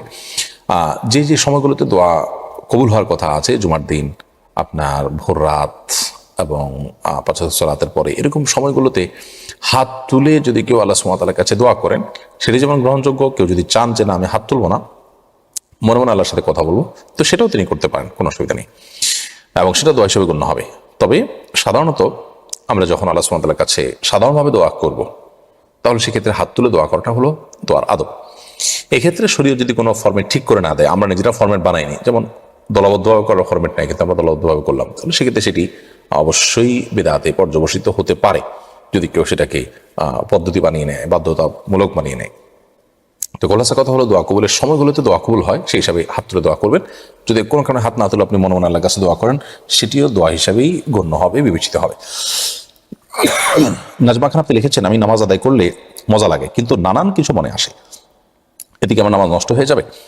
নামাজ আদায় করলে আপনার ভালো লাগে, নামাজের মধ্যে নানান কিছু মনে আসাটা অস্বাভাবিক নয়। মানুষ হিসেবে আমাদের মন এদিক সেদিক চলে যেতে পারে, এবং নবী করিম সাল্লাল্লাহু আলাইহি সাল্লাম নামাজ পড়ার সময় বাচ্চার কান্নার আওয়াজ শুনে তিনি নামাজকে সংক্ষিপ্ত করেছেন, এই কথাও কিন্তু হাদিসে বর্ণিত আছে। বিধায় নামাজে অন্যদিকে মনোযোগ চলে যাওয়াটা মৌলিকভাবে অস্বাভাবিক নয়, তবে হ্যাঁ, কন্টিনিউয়াসলি সেটা করতে থাকা বা সেটাকে কন্টিনিউ করতে থাকা, সেটা হলো দোষের। অর্থাৎ আপনার অন্য কোনো কিছু মনে আসলো আর সেটাকে আপনি রসি রসি খুব সেই জগতে আপনি বিচরণ করছেন, মনোযোগটা আপনার চলে গেল, আপনি ওই অবস্থার উপরে একরকম সন্তুষ্ট নিজে থেকে, এটা তো আপনার নামাজের প্রাণকে নষ্ট করে দিবে। কিন্তু যখন আপনি টের পেলেন, সাথে সাথে আপনি নামাজের দিকে মনোযোগকে ফিরিয়ে নিয়ে আসলেন, বাস এরকম যদি হয় তাহলে কোনো অসুবিধা নেই ইনশাআল্লাহ তাআলা। তবে নামাজের মধ্যে যাতে অন্যদিকে মনোযোগ না যায়, সেজন্য সার্বিক সকল ব্যবস্থা গ্রহণ করতে হবে। সামনে এমন কিছু রাখা যাবে না যে ওই জিনিসের প্রতি মনোযোগ যায়, বা নামাজের আগে অন্য এমন কিছু করা যাবে না যে যার কারণে মনটা সেদিকে ঝুলে থাকে। এই জন্যই তো খুব আকর্ষণীয় কোনো খাবার আছে, এদিকে আপনি ক্ষুধার্ত, তাহলে সেক্ষেত্রে ওই খাবার রেখে আপনাকে নামাজ পড়তে নিষেধ করা হয়েছে, কারণ আপনার মনোযোগ সেখানে থাকবে। এই জন্য মনোযোগ নিবদ্ধ হতে, নামাজের প্রতি মনোযোগ নিবদ্ধ হতে বাধা সৃষ্টি করে এরকম বিষয়গুলো থেকে নিজেকে সরিয়ে আনতে হবে। ফারিয়া খানম লিখেছেন, শিশুদের দুধ খাওয়ানো নিয়ে অনেকে যথেষ্ট সচেতন ও সিরিয়াস নন। ধরুন এক মহিলা তার শিশু সন্তানকে বোন বা ভাবির কাছে রেখে গোসল গেল, এর মধ্যে শিশু ক্ষুধায় কান্নাকাটি শুরু করলে বোন বা ভাবি নিজের বুকের দুধ খাইয়ে দেয়, এর মাধ্যমে যে পরবর্তীতে হুরমতে মুসাহারা সংক্রান্ত জটিলতা তৈরি হতে পারে, এটা তার মাথায় রাখে না। এবার সচেতনমূলক কিছু বলুন। বোন ফারিয়া খানম, খুবই গুরুত্বপূর্ণ এবং প্রয়োজনীয় একটি বিষয়কে আপনি আমাদের সামনে তুলে ধরেছেন। আমরা আপনার সাথে সম্পূর্ণ একাত্মতা পোষণ করছি যে সন্তানদেরকে দুধ পান করানোর ব্যাপারে আমাদের আরো দায়িত্বশীল হতে হবে। আপনার বোনের বাচ্চা আপনার কাছে রেখে গেল, আপনার বুকে দুধ আছে, আপনি বাচ্চার কান্না থামানোর জন্য দুধ পান করিয়ে দিলেন, তাহলে সেক্ষেত্রে এই সন্তানটা আপনার দুধ সন্তান হয়ে গেল। আপনার ছেলেদের সাথে এই মেয়ের আর পর্দার বিধান থাকবে না এবং বিবাহের সম্পর্ক স্থাপন করা যাবে না। তো এটাতে আপনার বোন সন্তুষ্ট কিনা, তিনি আদৌ চান কিনা বিষয়টা, এটা তার উপর অনেকটা নির্ভর করে। যদি উভয়ের সম্মতিতে হয় তাহলে তো কোনো অসুবিধা নেই। অন্যথায় অনেক সময় দেখা যায় যে পরবর্তীতে উনিও জানেন না বিষয়টা, আপনিও এটাকে হারাম হালাল বাজ বিচার করা ছাড়া এমনিতেই পান করেন, জাস্ট আপনারও এটা নিয়ে কোনো বিশেষ কোনো চিন্তা ভাবনা বা জানাশোনা নেই, তাহলে সেক্ষেত্রে পরবর্তীতে হতে পারে খালাতো ভাই বোনের মধ্যে বিয়ে হলো, অথচ তারা দুধ ভাই বোন, তাদের তো বিয়ে জায়েজ না। তো এই জন্য বিষয়গুলো আমাদের জানা থাকা উচিত যে কোনো সন্তানকে যদি কেউ দুধ পান করান, কোনো শিশুকে, তাহলে তিনি তার দুধ মা হয়ে যান, এবং এই একই ভদ্র মহিলার দুধ যারা যারা পান করেছে তাদের সবাই পরস্পর দুধ ভাই বোনে পরিণত হয়ে যান, এবং এই জাতীয় দুধ সম্পর্কটা আরো বিস্তৃতি লাভ করতে পারে। অতএব আপনার সেই কারণে কোনো সন্তানকে দুধ পান করানোর আগে, অর্থাৎ যিনি মা নন তিনি যদি অন্য কারো সন্তানকে দুধ পান করেন, তাহলে সেক্ষেত্রে তাকে বুঝে শুনে দুধ পান করাতে হবে। এরপরে আল মুজাম্মা এডি থেকে আপনি লিখেছেন, আমি প্রত্যেক দিন জেদ্দা থেকে তায়েফ 220 কিলোমিটার কাজের জন্য যাই। আমি যদি জোহর আসর কসর আদায় করি নামাজ হবে কিনা? নামাজ হবে এই প্রশ্ন নয়, বরং আপনাকে কসরই করতে হবে, যেহেতু আপনি পথে আপনার মুসাফির, এবং যেখানে গেছেন সেখানেও আপনি মুসাফির, সেখানে থাকছেন না, এবং 220 কিলোমিটার কাজের জন্য যে আপনি আবার ফিরে আসেন আপনার বক্তব্য অনুযায়ী। অতএব পুরো সফরের সময়টা, পথের সময়টা এবং সেখানে যাওয়ার পরও আপনাকে কসরই পড়তে হবে জোরাসর। আদনান ভাই এডি থেকে আপনি লিখেছেন, একবার আমার বিকাশে এক লোকের 5,000 টাকা চলে আসে, পরে আমি আর ফেরত দেইনি, এখন দেওয়ার কোনো ব্যবস্থা নেই, করণীয় কি? কোনো গরিব মানুষকে টাকা দান করে দিবেন সবের নিয়ত করা ছাড়া, যে টাকার মালিক তার পক্ষ থেকে দান করে দিবেন। জান্নাত আফরিন মিতু এডি থেকে আপনি লিখেছেন, আমি অনেকদিন ধরে একটু মানসিকভাবে অসুস্থ ছিলাম, তার জন্য আমি ডাক্তারি পরামর্শ নিয়ে ওষুধ খেয়েছি। এরপর আমার বিয়ে হয়েছে 8 মাস চলে প্রায়। আমার বরের ধারণা বিয়ের আগের ওই ঔষধের কারণে আমার বাচ্চা প্রতিবন্ধী হতে পারে, এই কারণে আমার বরের বাচ্চা নিতে অনীহা, এখন আমি কি করব? দেখুন, এই বিষয়গুলো আপনার ডাক্তারদের সাথে পরামর্শ করে সিদ্ধান্ত নিতে হবে যথাসম্ভব, যে কোনটা আদৌ আপনার বাস্তবসম্মত আর কোনটা অহেতুক আপনার মানুষের জল্পনা কল্পনা।